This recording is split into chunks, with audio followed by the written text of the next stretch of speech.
What up, y'all? This your boy Ace here, and welcome to Afternoons Delight. So let's go over the main event real quick. I'm not going to really get too deep into how the match went. I'm going to go over how it finished though, but CM Punk teamed with FTR, Dax Harwood, and Cash Wheeler. By the way, I love the jackets that FTR wore. It was a CM FTR on the back. That was great, man. It's great to see the friendship being displayed by these guys as well. Letting you know that, I know it looked like last year when people were building those narratives that people didn't like CM Punk in the locker room or whatever, but it's clearly not true. It's clearly not true, bro. But it was nice to see that, and then they faced Bullet Club Gold members, Jay Switchblade White, one of my favorite wrestlers in the industry right now. Juice Robinson is also another one of my favorites again, and Samoa Joe. So this match obviously was a lot of people. Early part of this match, we saw Paul and Joe jawed at each other, and there was a holy shit chant that broke out. And Joe and Punk were in the same ring for the first time. I think they said 6,581 days. I think Kevin Kelly said on the broadcast. That's amazing. That rivalry built up ROH to a T. I talked about this in my Punk video. I'm not trying to make this one real long because of how long my Punk video was. Y'all want to go check that video out? I think I ran like over 15 minutes. It's one of my longer recap videos I've ever done on this channel. And definitely check that one out. But, they went over that rivalry, and a lot of people, and Chicago was one of ROH's best cities. And so to see CM Punk, Joe in the ring, I know that had been special for a lot of fans. Great stuff. Ring of Honor was usually like on Saturday nights too, so it was another thing to kind of see this on a Saturday night 20 years later, almost 20 years later. Good stuff here, man. This was a pretty good fun match though overall, man. Pretty good fun match here. But let's get into how it ended. Let's go on when Joe tagged in. A brawl broke out between the others that quickly spilled over to ringside. Punk avoided a charging Joe in the corner and caught him with a knee to the jaw. Punk set up for the GTS, but Joe countered into a rear naked choke. Robinson and White held the FTR duo from returning into the ring. This is a nice shot because the pondering here was that Punk was going to tap to Samoa Joe in his hometown and in his return.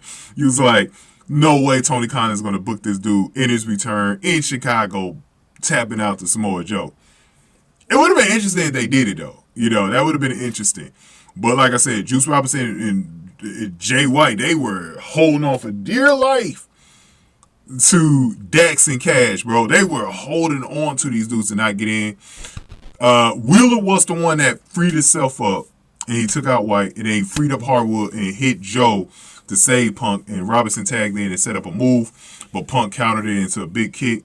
FTR hit Robinson with the big rig, and then Punk followed up with a GTS and then pinned Robinson. That was all she wrote for the Bullet Club team of Switchblade Wright and Juice Robinson and Samoa Joe. This match went a little bit over 25 minutes. They got basically the whole last half hour of the show. And very understandably, they were the main event. That was what everybody came for, to see CM Punk also back in the ring. You got 2 for 1. You got him on the mic for the first about 10, 15 minutes of the show. Then you got him at the end. You got a promo of the year by him as well. One of his best promos of his career. And you also got the back end, you got the match. So really cool stuff for CM Punk to celebrate with FTR at the end here. Let's go over the poll that I put up. The poll's starting to raise up a little bit more. I want a few more votes, but it's at 626 votes, which is a pretty good turnout. I think this is the second highest of my collision votes, because Andrade's poll got the most so far at 850 votes at the time I'm doing this video. 26 likes as well. Thank y'all for liking the video. But yeah, you guys had CM Punk and FTR winning this all the way. It was kind of interesting that Bullet Club Gold and Samoa Joe didn't get more respect, only 11%. Very lopsided poll. I also did a poll that you guys could still vote on, but this is more of a quiz. So YouTube allows us to do these quizzes now. So this is the first AEW one now, and make sure you guys go on the community tab and see when I put up quizzes for AEW or just wrestling in general. You know, if you have your knowledge, just go in here and see what's up. So I want to reveal the results of how the first, I think, yeah, we got a nice turnout. 350 people took part in this quiz. I was basically, you know, in salute to Chicago. You know, this episode being in Chicago, Punk's hometown. Now, Punk wasn't one of the options in this poll, but it was the ladies. So I asked you who's not from Chicago. AJ Lee, Sky Blue, Maria Kanellis, and Cora Jade. You guys know your shit. 85% of y'all chose AJ Lee, man. I got to give it to y'all. Man. Y'all didn't get fooled by Maria Kanellis, Sky Blue, or Cora Jade. I thought about throwing a wrench in there with Scarlett over Sky Blue, but I kind of wanted to throw Sky Blue in there because it's AEW, so she was making her hometown return, too. I'm going to go over her match next. We're going to start going over the ladies next. But thank y'all for voting in this one. And not voted, but taking part in this quiz, 25 likes. We'll do more of these, so just be tuned in the community tab and take part. Now, to finish this up, man, really good return night for Punk. I thought it couldn't go better. He left a lot of intrigue going forward, especially in what could be a dream rematch all these years later against Samoa Joe. And see it on a bigger stage in AEW. You know, ROH was a much smaller stage, so now people could really see what that rivalry was all about back in the day. So we'll see that. But also, man, I definitely want to see him go after MJF for the title and win it. And I don't know what they're going to do with the whole, because he still says he's the champion. I don't know what they're going to do with that. That's very intriguing as well. We'll see what they do with that, how they'll tie that in. And then also, they'll probably just lock both belts together and have them face each other at either All Out. Probably either at All Out or Full Gear. And they'll just face each other then. I always said MJF will probably lose it at Full Gear because his contract is up January 1st. And he'll probably likely go to the WWE whenever it's up. So we'll see what happens with that.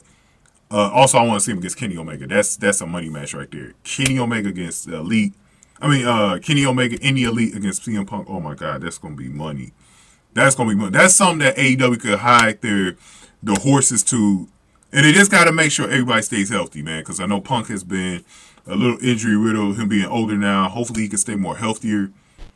I would probably limit the action that Punk has in the ring, just like they do with Saraya right now, so that he can be there for these bigger matches at these pay-per-views and be able to do them. Because it's not like they do that many pay-per-views that do in a year anyways. So maybe a couple of Dynamite matches here where he could tag team or do a match here and there, but like really space them out. He's probably going to, I don't even know if he's going to, I don't think he's going to be on Dynamite. No, didn't he say he was going to be on there? I don't know. I think that was the Acclaim. I think I might have got it mixed up, but I'm gonna leave this video. Go ahead and give me your thoughts, man. Like this video, share, subscribe to the channel. Thank y'all for watching this one. We're gonna do the ladies matches next. Thank y'all for watching. After dudes to like.